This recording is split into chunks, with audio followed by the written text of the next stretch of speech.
Tome a sua cruz e siga-me. Vamos orar? Senhor Deus, muito obrigado por tua palavra. Te pedimos nesse instante que o Senhor fale aos nossos corações, que o Senhor nos visite com a tua voz. Possamos sair daqui edificados, alimentados, instruídos, ó Deus, para sermos cristãos de verdade. Para sermos, ó Deus, homens e mulheres que testemunham como sal e luz na nossa sociedade.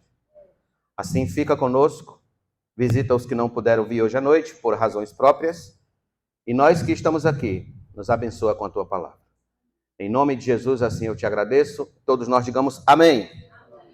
Tratando do texto anterior a este, nós vimos que é irônica a ideia de um cristianismo sem sofrimento. Haja vista que o próprio Filho de Deus veio a este mundo com a consciência de sofrer.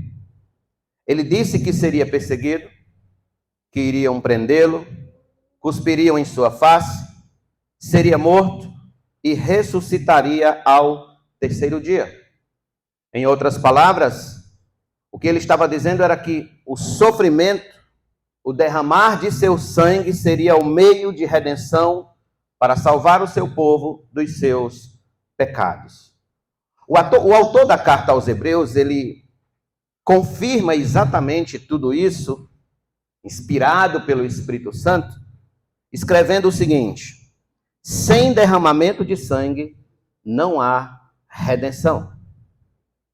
Portanto, foi necessário que nosso Senhor derramasse seu sangue na cruz do Calvário, a fim de resgatar, de salvar o seu povo das garras do pecado, do império das trevas e da ira santa de Deus. Pois bem, seria de uma ironia ímpar viver um cristianismo confortável e seguro neste mundo, tendo Cristo padecido sob Pôncio Pilatos, padecido sob os anciãos e os principais sacerdotes de Israel. No texto que lemos, Marcos deixa claro que a proposta de seguir a Jesus não envolve conforto, nem uma vida segura, estável neste mundo, mas sim uma vida cercada de riscos, batalhas e perigos. A ênfase do sofrimento, a partir de agora, nesta sessão, não recai mais sobre Jesus, recai agora sobre seus seguidores, sobre aqueles que almejam segui-lo e conviver com ele diuturnamente. A responsabilidade em aceitar segui-lo é algo do que o discípulo deve estar bem consciente. É saber que a vida cristã não oferece, em lugar algum, o brilho de uma vida mundana cercada de frivolidades. Aliás, diferentemente de todas as religiões da face da terra, no cristianismo, a pirâmide é de cabeça para baixo. É morrendo que se alcança a vida. Os valores de uma vida cristã bem-sucedida não são como os valores de uma vida de sucesso deste mundo. Há um frenesi entre muitos cristãos de se viver uma vida cristã nessa terra plena, full, como se diz, cheia de glória, saúde, beleza, influência política e social, prosperidade financeira, equilíbrio emocional, resultados estudantis e profissionais fenomenais, etc. Muitos vêm em busca disso na igreja. Passam as portas da igreja em busca disso. É o que Dietrich Bonhoeffer vai chamar no seu livro de a graça barata. É a graça barata. No entanto, irmãos, ainda que estas coisas tenham o seu valor na vida humana, elas não são e nunca foram a proposta inicial do cristianismo. Jesus nunca prometeu isso a ninguém para se desfrutar nesta vida. Creio eu que esta seja a razão porque o testemunho da igreja se torna cada vez mais tão fraco e tão risível ante aqueles que zombam do evangelho e escarnecem da cruz de Cristo. É como disse Gandhi, aqueles 2 evangelistas ingleses, quando foram evangelizá-lo na Índia. Gandhi disse o seguinte, abre aspas, eu creio no vosso Cristo, eu não creio é no vosso cristianismo. Fecha aspas. O episódio que nós estamos abordando hoje à noite, ele nos dará a clareza necessária para se viver uma vida cristã não conforme as expectativas deste mundo, mas conforme os ditames inconfundíveis do Evangelho. Então, observe bem. O versículo 34 começa dizendo que Jesus chama a multidão para si e começa a ensiná-la o que realmente significa segui-lo. O que realmente significa ser seu discípulo. O custo, o preço de colocar sobre os ombros a responsabilidade de carregar o nome dele como Senhor e Salvador de suas vidas. Hoje à noite nós vamos abordar o versículo 34 usando o mesmo método que nós usamos no domingo passado. E ele será dividido em 4 proposições. Em primeiro lugar, Jesus começa dizendo, se alguém quer vir após mim. Isso indica responsabilidade. Se alguém quer vir após mim. Observe, há um chamado geral de nosso Senhor a todas as pessoas para segui-lo. É o que a gente chama na teologia de chamada geral do Evangelho. Aqui, Jesus não está apelando para a vontade de ninguém para segui-lo. Há quem diga que nosso Senhor está estabelecendo aqui a doutrina do livre-arbítrio, apelando para a vontade dos homens. Se alguém quer, ou seja, é para quem quiser. No entanto, o foco aqui neste verso não recai sobre a vontade do indivíduo. O foco aqui neste verso recai sobre a responsabilidade de se dizer sim ou não para o Evangelho. Aqueles que querem seguir a Cristo precisam estar cônscios da responsabilidade que é seguir o Evangelho. Precisam estar cônscios que precisarão lidar com situações contrárias aos confortos que o dinheiro, o sobrenome, a influência e o poder deste mundo oferta aos homens. Por exemplo, em 2005, quando eu fiz missões no sertão do Ceará, eu conheci uma jovem que levou uma pisa da sua família porque ela se tornou crente em Jesus. Ela morava com sua avó, mas seus tios, quando souberam da notícia, vieram e deram uma pisa grande nela, que ela ainda mostrou as marcas para nós. Então eu perguntei àquela moça se ela não queria desistir e viver em paz com a sua família. No que ela respondeu, eu amo mais a Jesus do que a eles. Jesus é o meu primeiro amor. Veja, este é um bom exemplo do que significa seguir a Cristo, consciente da responsabilidade de se identificar com Ele em todas as coisas, inclusive no sofrimento. Inclusive neste grau de dor e sofrimento. Eu citei na semana passada esse texto e preciso citar novamente para que os irmãos ganhem mais conhecimento e apreensão desse texto. 2 Timóteo 3,12, Paulo diz assim, na verdade, todos os que querem viver piedosamente em Cristo serão perseguidos.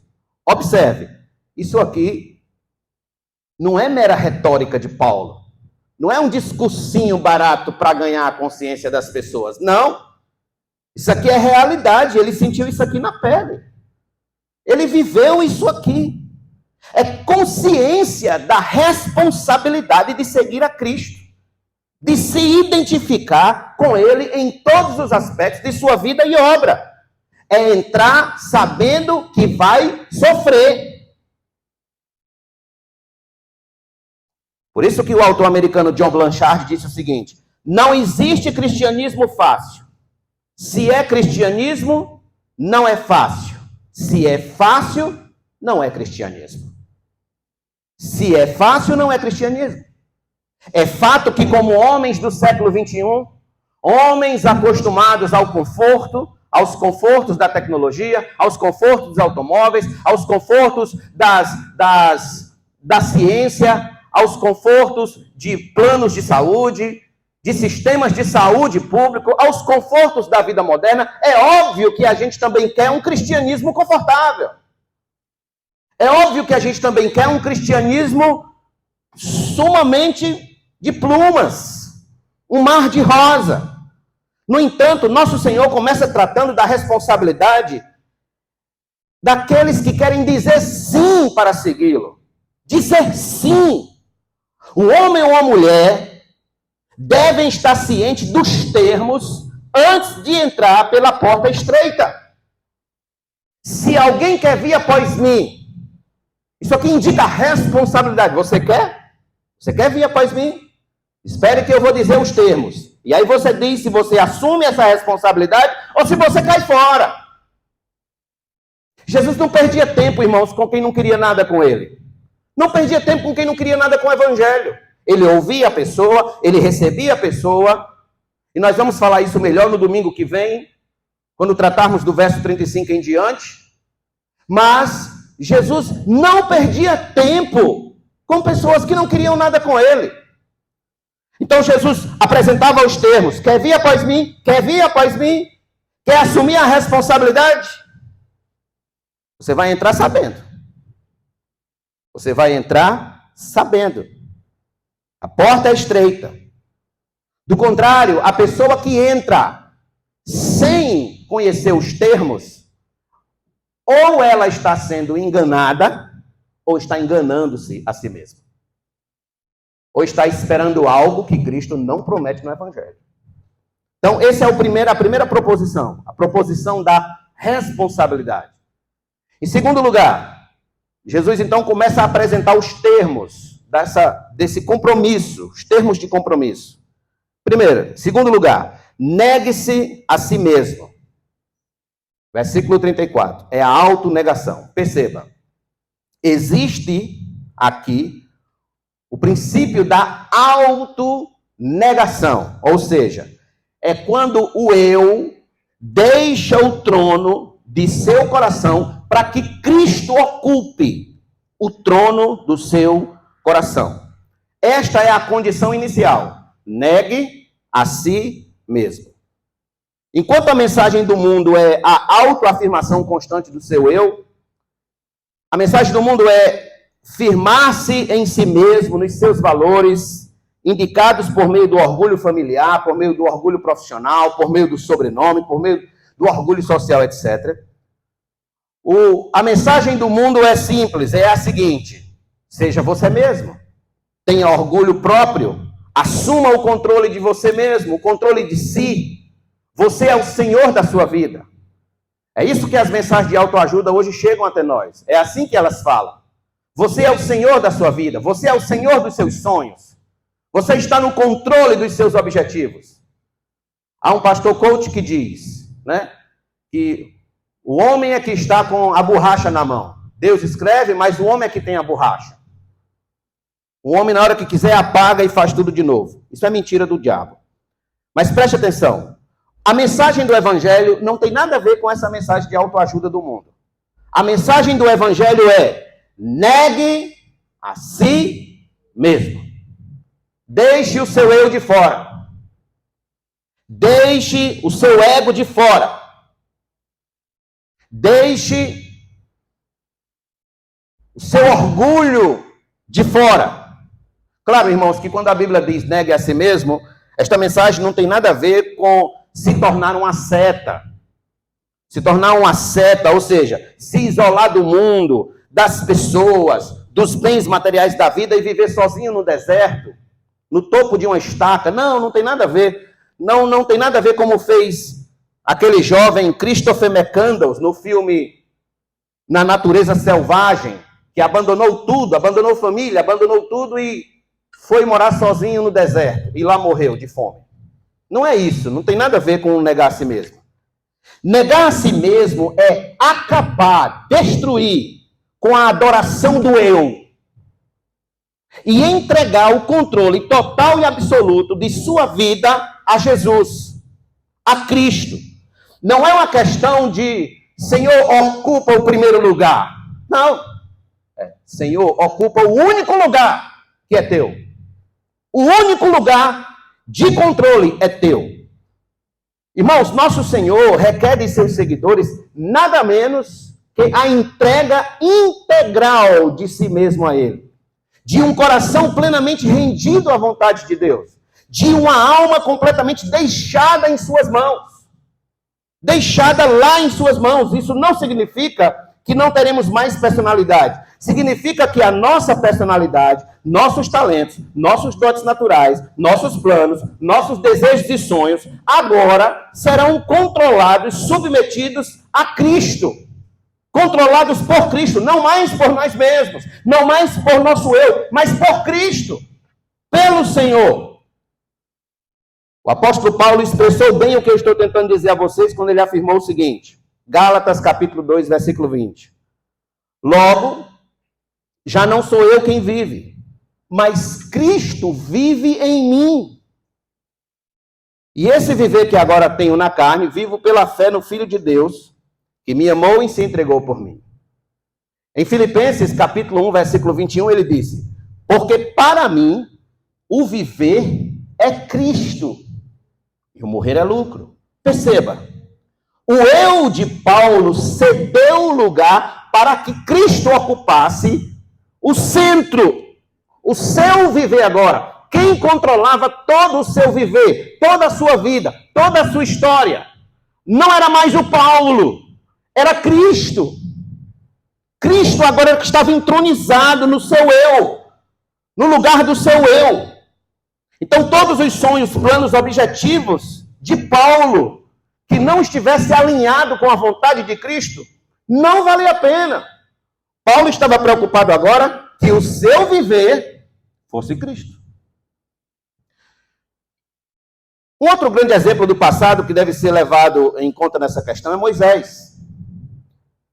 O escritor aos Hebreus conta que ele, como herói da fé, tomou a seguinte posição diante do Egito. Venha comigo, por favor, a Hebreus capítulo 11.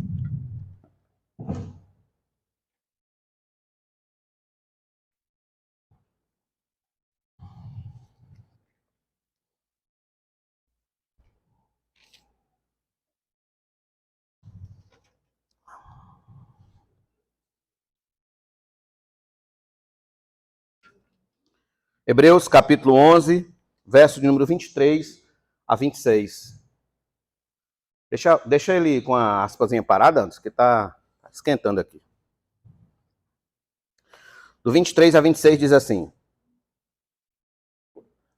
Pela fé, Moisés, depois de nascer, foi escondido por seus pais durante 3 meses, porque viram que era um menino bonito e não temeram o decreto do rei. Pela fé, Moisés, sendo homem feito, recusou ser chamado filho da filha de Faraó, preferindo ser maltratado junto com o povo de Deus, a usufruir prazeres transitórios do pecado. Ele entendeu que ser desprezado por causa de Cristo era uma riqueza maior do que os tesouros do Egito, porque contemplava a recompensa. Observe. Moisés teve algum contato com Cristo? Não. Nenhum contato. Mas por causa da promessa de um Salvador, mas por causa da promessa que Deus fez, mas por causa da promessa do Senhor, Moisés tinha consciência que caminhar com o povo de Deus requeria negar a si mesmo, a seus caprichos, às suas vontades, ao Egito, a tudo que não correspondesse com o plano macro de Deus para o seu povo. Isso é negar a si mesmo, irmãos. Isso é negar a si mesmo. Meu amigo, me responda com sinceridade. Quem está no centro de sua vida? Cristo ou seu eu? Os planos de seu coração estão submetidos a Cristo ou a você mesmo? O seu casamento está submetido à vontade de nosso Senhor? O seu namoro está debaixo da vontade de Deus? Seu comportamento, o modo de se vestir, o que você assiste, o que você ouve, o que você fala, está sintonizado com a vontade do seu eu ou com a vontade de Cristo? A maneira como você gasta o seu tempo, a maneira como você gasta o seu dinheiro, correspondem com a vontade do seu eu ou são submetidos à vontade de Cristo? Sim. A vida cristã envolve até essas minúcias. Toda a vida cristã, irmãos, ela é avaliada pelo crivo das Escrituras. E tudo aquilo que não condiz com a vontade de Deus deve ser renunciado. Negue a si mesmo. Não vale a pena. E eu vou mais além. Ouça. Qualquer linha filosófica, teológica ou ideológica nunca deve estar acima da vontade de Deus revelada nas Escrituras. Principalmente aquelas que, quando submetidas à palavra de Deus, são encontradas em falta, em desacordo com a vontade de nosso Senhor. Todas, filosófica, teológica, política, seja lá o que for, não está de acordo com as Escrituras, abandone. Saia fora. Esses dias, conversando com um homem, ele me disse que saiu da igreja que estava congregando, porque lá o pastor exaltava demais o candidato oposto à sua ideologia política. Então ele saiu da igreja. Aproveitei e perguntei, mas você estava na igreja por causa de Cristo ou por causa da ideologia política? Ele respondeu, saí porque Jesus não tem nada a ver com isso. Eu disse, e Jesus fica onde nessa história? Jesus fica com você ou fica com a igreja? Aí ele respondeu, Jesus não ficou lá. Jesus saiu comigo. Então eu redargui finalmente. Bem, se Jesus saiu com você da igreja, então a igreja ficou sem Jesus. Olha o nível de alienação que uma pessoa chega em nome de uma ideologia política. E tem outras que é em nome de ideologias filosóficas, até mesmo teológicas. Irmãos, negar a si mesmo envolve, inclusive, abandonar a ideologia política, filosófica ou teológica que não condiz com as Escrituras. Abandonar modos como fomos criados, da nossa criação, de que trazemos de casa para o nosso dia a dia, mas que não condiz com a palavra. A gente deve abandonar. A gente deve abrir mão. Tradições familiares que não condizem com as Escrituras, a gente deve abrir mão. A vida do cristão é sola scriptura. A Escritura é a autoridade. A palavra é a voz final no coração do crente. A palavra é que diz como a gente deve viver ou não. Não a tradição familiar, não a tradição religiosa que a gente seguiu anos atrás, não qualquer coisa desse gênero, mas a palavra. A gente tem que ver se bate com a palavra. E se bater com a palavra, eu quero. Se não bate com a palavra, está negado. Estou dando negado a tudo aquilo que não bate com a palavra. Até mesmo minha ideologia política, filosófica, teológica, seja lá o que for. Ficar com a palavra, ficar com as Escrituras, ficar com o que Cristo determina é o que importa. Isso é o que importa para o cristão. George Miller, o famoso apóstolo da fé de Bristol, ele resumiu bem tudo isso quando ele disse o seguinte, abre aspas, um dia morri para George Miller. Morri para suas opiniões e preferências, gosto e vontade. Morri para o mundo, para sua aprovação ou censura. Morri para aprovação ou acusação até mesmo de meus irmãos e amigos. E desde então tenho procurado apenas apresentar-me aprovado diante de Deus. Fecha aspas. Morri para o mundo. O que é isso? Autonegação. Negar a si mesmo. É quando o seu eu sai do centro da sua vida e Cristo vem e ocupa todos os espaços da sua vida. Então essa é a nossa segunda proposição. A nossa terceira proposição é: tome a sua cruz. Se alguém quer vir após mim, negue a si mesmo. E em terceiro lugar, tome a sua cruz. Sacrifício.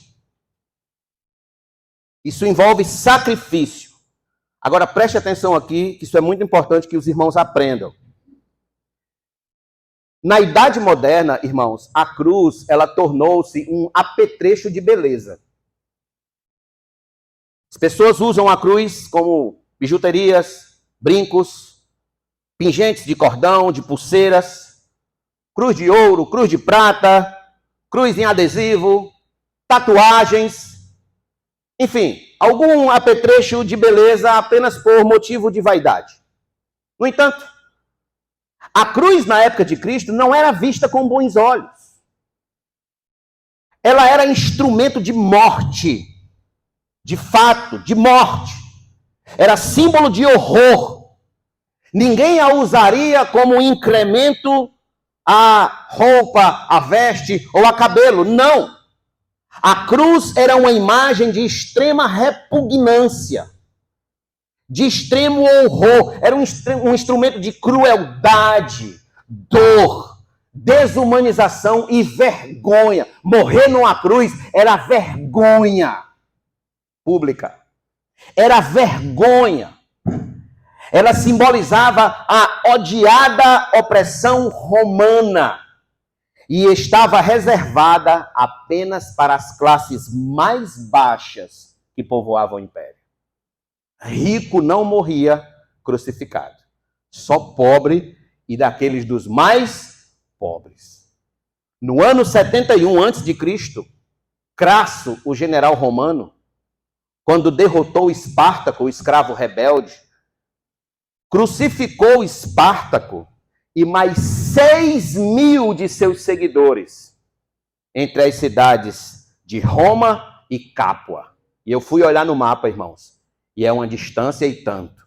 6.000 pessoas crucificadas entre Capua e Roma. Era uma visão terrível, horrível.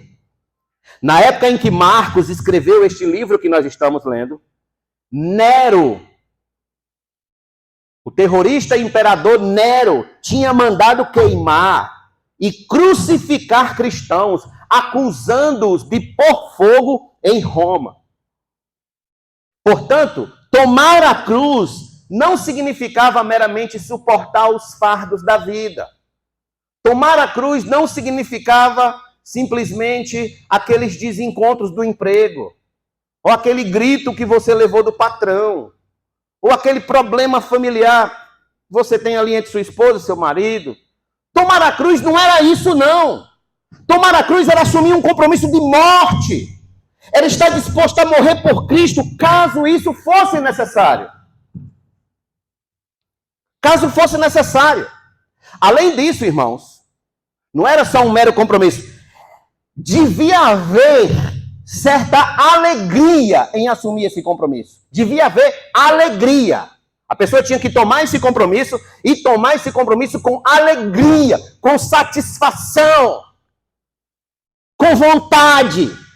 De quê, pastor? De se identificar com Jesus, não apenas em sua vida, mas também em sua morte. Mas também em sua morte. No versículo 31 ele disse que o Filho do Homem seria morto, o que por sua vez seria o modelo máximo de fim de vida de quem quisesse segui-lo neste mundo. Não foi à toa, irmãos, que Jesus disse em João capítulo 15.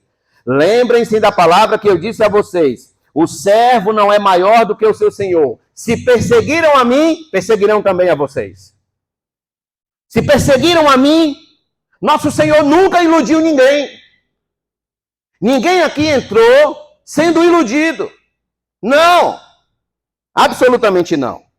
Quando os apóstolos foram açoitados e foram presos pelo Sinédrio, Lucas registra em Atos capítulo 5, versículo 41, que eles se retiraram do Sinédrio muito alegres por terem sido considerados dignos de sofrer afrontas por esse nome. Eles levaram a pisa, uns açoites. E eles não saíram reclamando, não saíram murmurando, não saíram se lamuriando. Não, eles saíram felizes, alegres, porque sofreram pelo nome de Cristo. Porque conseguiram se aproximar um pouquinho mais do exemplo de vida do seu mestre. Na carta aos Filipenses, o apóstolo Paulo disse que aqueles irmãos deviam viver de modo digno do evangelho, pois eles receberam algo muito especial da parte de Deus. Em Filipenses 1, 29, Paulo diz: porque vocês receberam a graça de sofrer por Cristo e não somente de crer nele. De sofrer. Em outras palavras, fé em Jesus não é apenas assentimento intelectual. Fé em Jesus é ter a graça de sofrer por ele. Esse é o modo digno de viver do evangelho. É ter a graça, é se satisfazer no favor do que a cruz oferece. Em Filipenses capítulo 3, versículo 10, o apóstolo disse: o que eu quero é conhecer Cristo e o poder da sua ressurreição, tomar parte nos seus sofrimentos e me tornar como ele na sua morte. Tomar parte nos seus sofrimentos. Veja, aqui está o desejo do coração de um cristão verdadeiro. Vai além de viver um cristianismo teórico e intelectualizado. Ele quer se identificar de modo prático, tomando parte em seus sofrimentos, de anunciar a verdade, denunciar o pecado, denunciar o mal e amar a Deus acima de todas as coisas. Sabe qual é o resultado de quem vive assim? Sofrimento. Possivelmente, a morte. Em países, irmãos, cuja perseguição sobre os cristãos é terrivelmente ferrenha, sabe qual é a pergunta na hora do batismo? Ou pelo menos uma das perguntas na hora do batismo? Quando as pessoas vão ser batizadas, o pastor pergunta: caso você seja preso e torturado, você está disposto a morrer por Jesus? Aquele que morreu e ressuscitou? Essa é uma ótima pergunta para fazer nos batismos daqui, da igreja, de hoje em diante. Caso seja preso e torturado, você está disposto a morrer por Jesus? Se o camarada gaguejasse, não seria batizado. Se gaguejar, não é batizado. Eu pergunto a você que me ouve hoje à noite aqui confortavelmente. Se você fosse preso hoje à noite por ser cristão, você estaria disposto a ser torturado e morrer por amor a Cristo?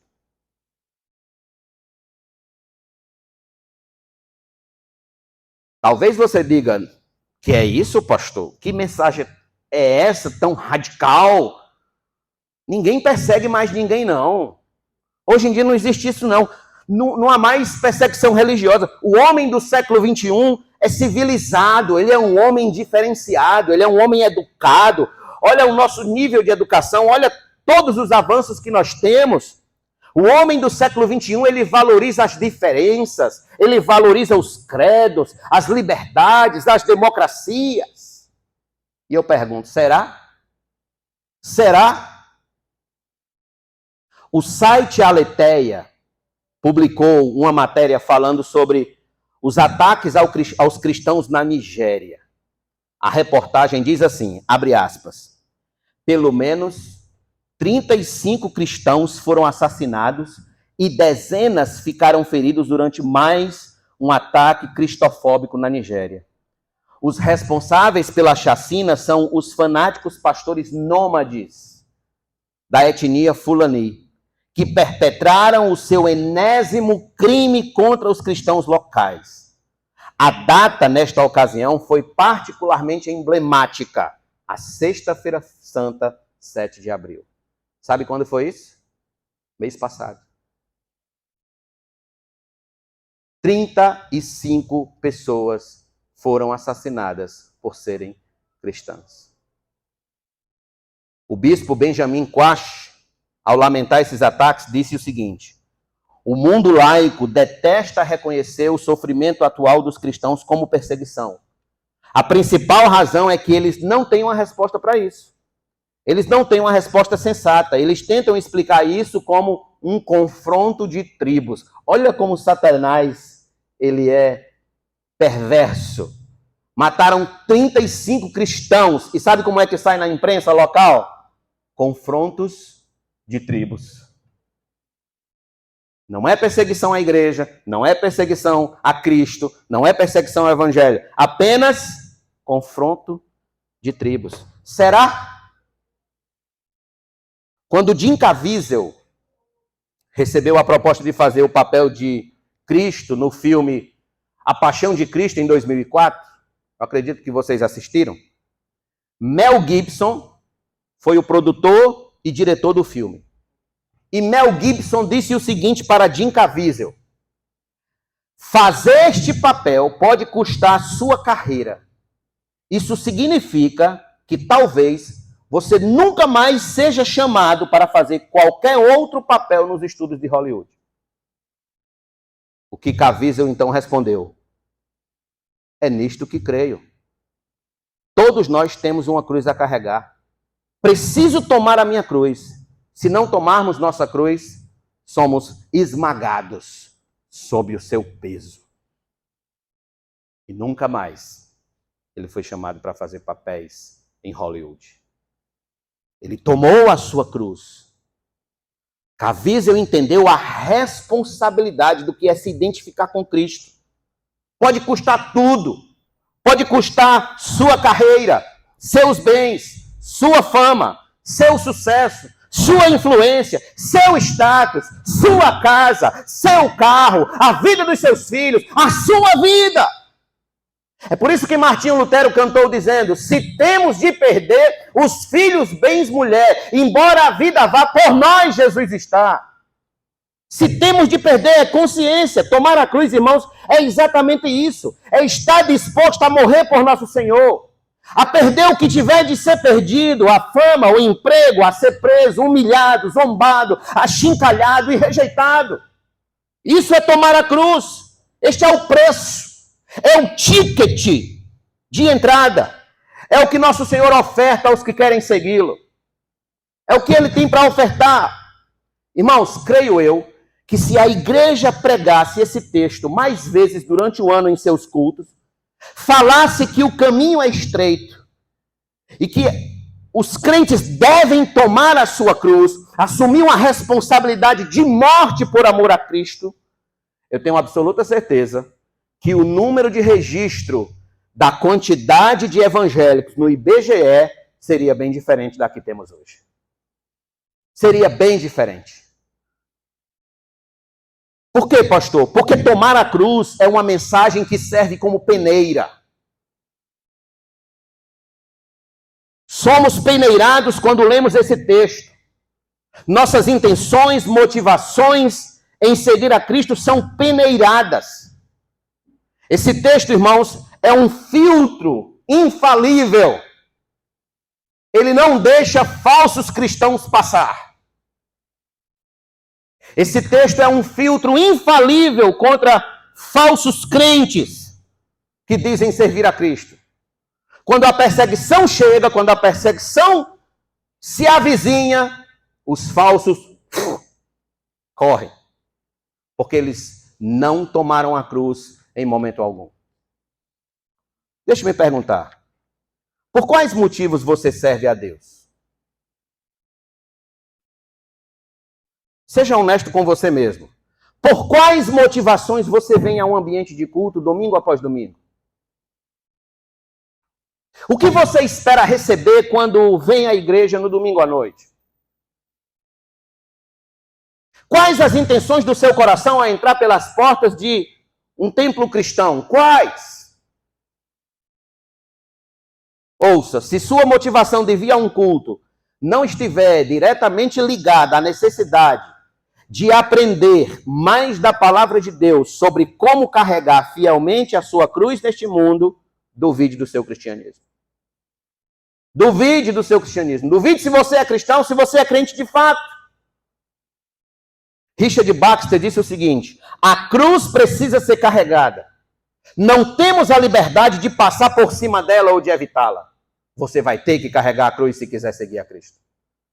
Vai ter que assumir essa responsabilidade de negar a si mesmo, de estar disposto a morrer por Cristo, se for o caso. Walter Chantre disse o seguinte: carregar a cruz é a escolha consciente de uma alternativa dolorosa motivada pelo amor a Cristo. Só toma a cruz quem ama a Cristo. Primeiro você precisa amar a Cristo para tomar a cruz. Se você tomar a cruz sem amar a Cristo, você não vai suportar. Então, primeiro você precisa amar ao Senhor e tomar a cruz e segui-lo. Deixe-me perguntar, o que você quer nesta vida? Viver confortavelmente conforme as ofertas que o mundo oferece, segundo os padrões deste mundo? Ou tomar a sua cruz e seguir a Cristo?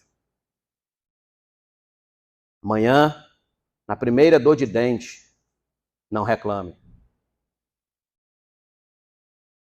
Primeiro problema que surgir na semana, não reclame. Lembre-se, você tem um compromisso muito maior do que essas coisas pequenas da vida. Você tem o compromisso de dar, se for o caso, a sua própria vida por amor a Cristo. Por amor ao Senhor. Então, primeiro, se alguém quer vir após mim. Segundo, negue a si mesmo. Terceiro, tome a sua cruz. E quarto e última proposição, siga-me.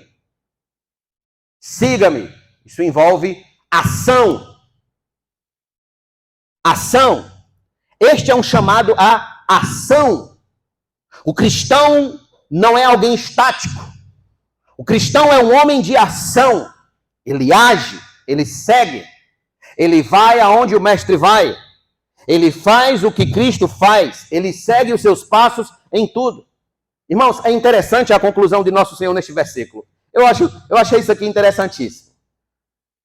Jesus manda o indivíduo negar a si mesmo, que já não é fácil.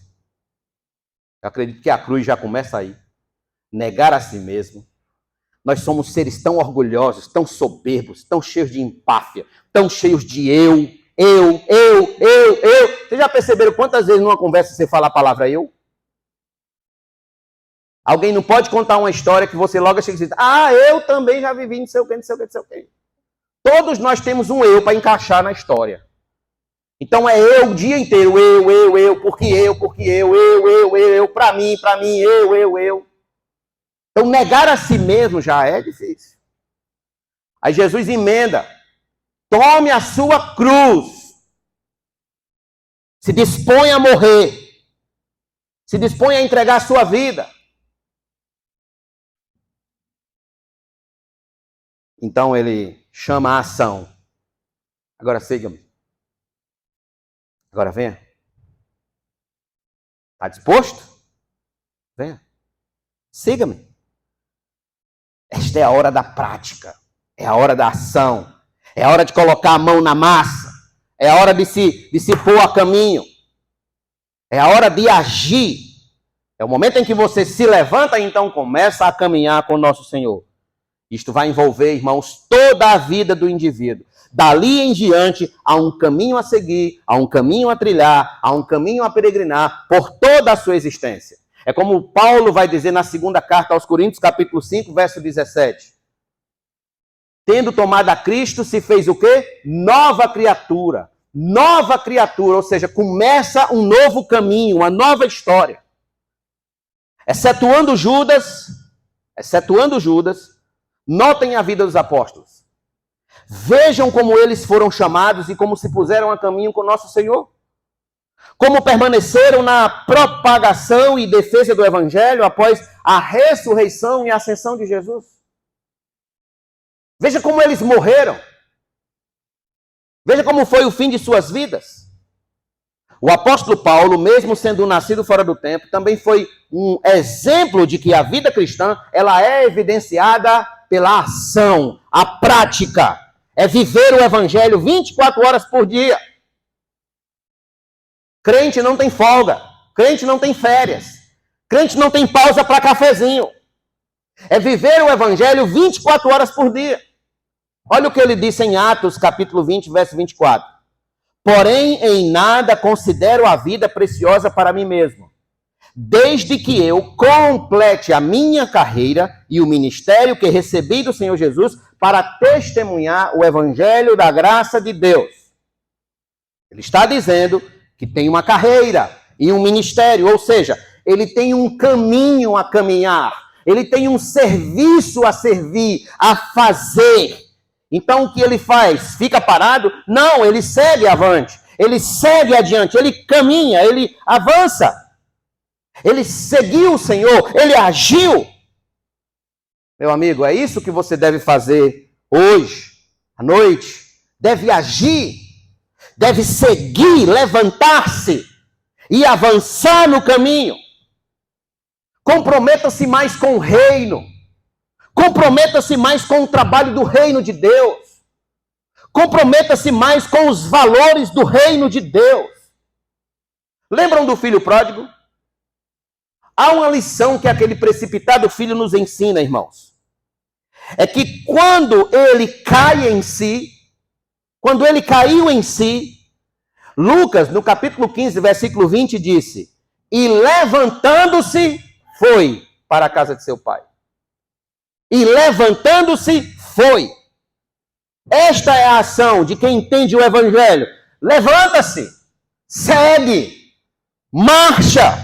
Não fica sentado, não fica estagnado, como ele estava lá naquele chiqueiro entre os porcos, tentando comer comida de porcos. Não, ele se levantou, ele agiu, ele seguiu.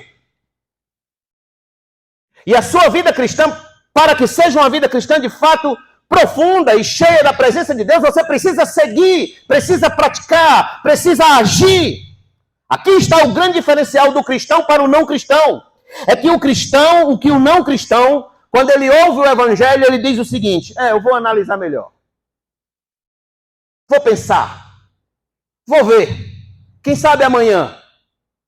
Como aqueles homens disseram para Paulo lá em Atenas: Paulo, o que você fala é interessante, mas eu te ouvirei a respeito disso outra hora. Então, o não cristão, ele age assim. Ele ouve o evangelho e ele vai deixando para amanhã, deixa para amanhã, deixa para amanhã, deixa para amanhã, e ele nunca toma a atitude, nunca toma a posição de seguir de fato a Cristo, de agir. Ele não toma, ele fica estagnado. Por isso que Tiago diz, Tiago 1:22, sejam praticantes da palavra e não somente ouvintes, enganando a vocês mesmos. É assim que o não cristão faz. Ele ouve no domingo, mas na segunda-feira não bota em prática. Ele não coloca em prática. Enquanto o cristão nascido de novo é diferente. Ele ouve, então ele diz: preciso colocar isso em prática. Preciso agir. Preciso fazer alguma coisa. Não posso mais perder nenhum minuto depois dessa grande verdade que veio ao meu coração. Preciso me comprometer mais. Preciso ler mais as Escrituras. Este é o caminho. Preciso segui-lo urgentemente. É assim que o cristão verdadeiro age. Ele ouve, ele recebe no seu coração e ele pratica logo em seguida. Ele não deixa para amanhã. Ele não diz: vou pensar, pastor. Vou pensar, vou analisar melhor a sua proposta. Não. Ele entendeu. Quero seguir a Cristo. Vou negar a mim mesmo. Não mais o meu eu vai tomar lugar no meu coração, mas Cristo ocupa o centro do meu coração. O que mais, Senhor? Tem que tomar a cruz. Então me dê a minha cruz. Eu quero a minha cruz. Quero estar disposto a morrer pelo Senhor. E o que mais, Senhor? Siga-me e eu vou te seguir. E agora, não amanhã, não depois. Vou começar agora a te seguir. Em seu livro Peregrino, John Bunyan, escrevendo sobre o evangelista e o cristão, tem uma cena, já quase no final do primeiro capítulo, que o evangelista pergunta ao cristão assim: por que você está chorando? Então o cristão responde: Senhor, percebo por este livro que tenho nas mãos que estou condenado a morrer e depois ir a julgamento. Hebreus 9:27. Não quero que a primeira coisa aconteça comigo agora, nem tampouco estou pronto para que a segunda aconteça. Então o evangelista lhe disse: por que não está disposto a morrer, se esta vida é afligida por tantos males? Em outras palavras, por que você não tira a sua vida? Já que essa vida é tão horrível. E o cristão responde, porque temo que esse fardo, e o fardo do pecado, da culpa, que ele traz, que trago às costas, me enterre mais fundo que a sepultura, e que eu venha a cair na fogueira. E Senhor, se não estou disposto a ir para a prisão, não estou disposto a enfrentar o juízo e depois a execução. Pensar nessas coisas me faz chorar. Meu amigo, se você parar para pensar no juízo final, sem Cristo, você vai chorar. Se você pensar naquele dia em que lhe for dito que sem Cristo não há qualquer chance de salvação eterna, você vai chorar. E se você nunca pensou nisso antes e você ainda não tem Cristo, você precisa chorar pela sua própria alma. Então o evangelista disse, se é assim que você se sente, por que você fica aí parado? Esta é a pergunta que não quer calar hoje à noite, irmãos. Por que você fica aí parado, correndo o risco de perder a vida eterna? Por que você fica aí parado num cristianismo medíocre, sem compromisso, sem firmeza? Por que você fica aí parado sem ler a palavra, sem orar, sem jejuar, sem congregar, sem compromisso com o evangelho? Por quê? Por que você fica aí parado sem lutar por uma vida santa, uma vida de renúncia ao pecado e ao mal? Por quê? Por que você fica aí parado e não começa logo a viver para a glória de Deus hoje e agora? Por quê? Por que você está aí parado? Siga Cristo. Ele é o caminho, ele é o norte de Deus para o homem, ele é a bússola que guia o cristão, ele é o farol bem aceso. Quando o seu barquinho da existência está no meio do mar bravio deste mundo, Cristo é o farol. Se guie por Cristo, olhe para Cristo, mire a pessoa de Cristo e você terá a salvação eterna, terá a vida eterna e não se perderá eternamente. Olhe para Cristo, siga Cristo. Jim Elliot, missionário aos Aucas, no Peru, onde ele morreu assassinado. Ele mais 4 irmãos, 4 missionários foram assassinados. Jim Elliot disse uma frase que ecoa e ecoará por toda a eternidade. Jim Elliot disse o seguinte: aquele que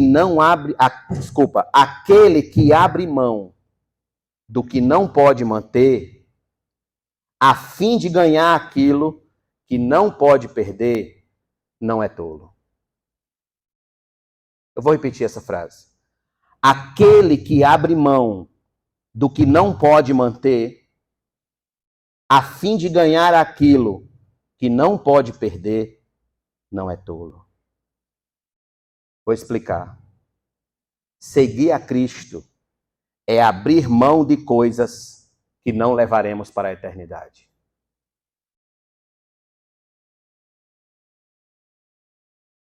A fim de ganhar aquilo que jamais perderemos, que é o próprio Cristo.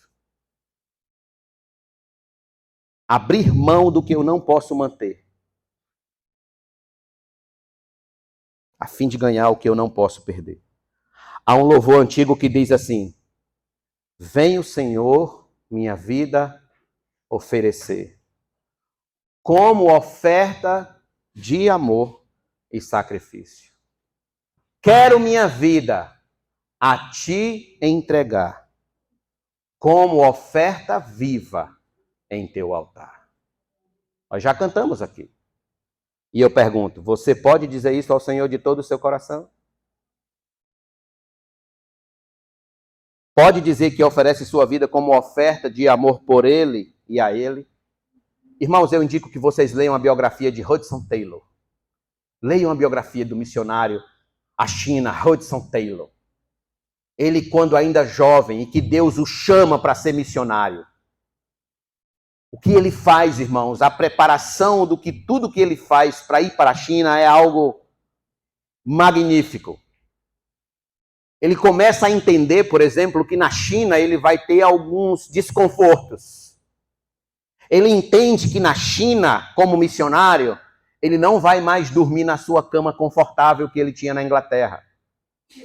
Então, devido ao fato de que lá no campo missionário ele ia dormir em cima de uma tábua, Hudson Taylor começa a dormir em cima de uma tábua.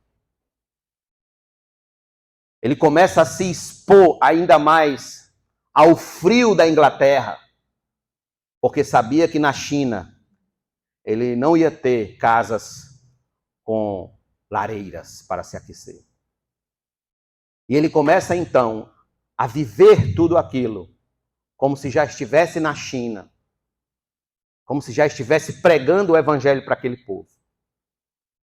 Ou seja, ele começou a ser missionário na China antes de chegar na China. Porque primeiro esse desejo de seguir a Cristo, de se entregar, de se sacrificar pelo Senhor, nasceu em seu coração quando ele ainda estava na Inglaterra. Leia a biografia dele. Leia a história dele. Leia a história dos santos do passado. Leia a história da igreja. Um dos problemas da gente é que a gente não conhece a história da nossa família. Leia a história da igreja. Leia a história dos nossos irmãos. Como muitos seguiram a Cristo com a consciência de morte, de morrer.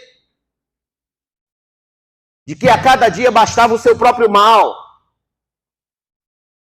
De que no outro dia talvez fosse o dia da sua morte. Leiam a biografia dos santos. Talvez a gente possa dizer junto com eles: vem o Senhor minha vida oferecer como oferta de amor e sacrifício. Permita-me concluir dizendo o seguinte: se você afirma que crê em Cristo, então assuma uma posição. Assuma uma posição. Tome a sua cruz. Esteja disposto a morrer por Cristo, se for o caso. A morrer por Cristo e marche. Avance. Se levante. Saia do comodismo espiritual. Renuncie às suas vontades pecaminosas. Caminhe até o fim. Não volte atrás. E não desista da sua cruz. Não desista da sua cruz. Hoje, Cristo oferece uma cruz. Mas chegará o dia em que Ele nos oferecerá uma coroa de glória. E estaremos com Ele para todos sempre, para a glória de Deus Pai. Siga a Cristo. Siga a Cristo. Se alguém lhe perguntar: o que foi que o pastor pregou hoje? Que eu devo tomar a minha cruz e seguir a Cristo. Está disposto a morrer por Ele, se for o caso. Pois Ele morreu por mim. Amém? Vamos ficar de pé. Vamos orar.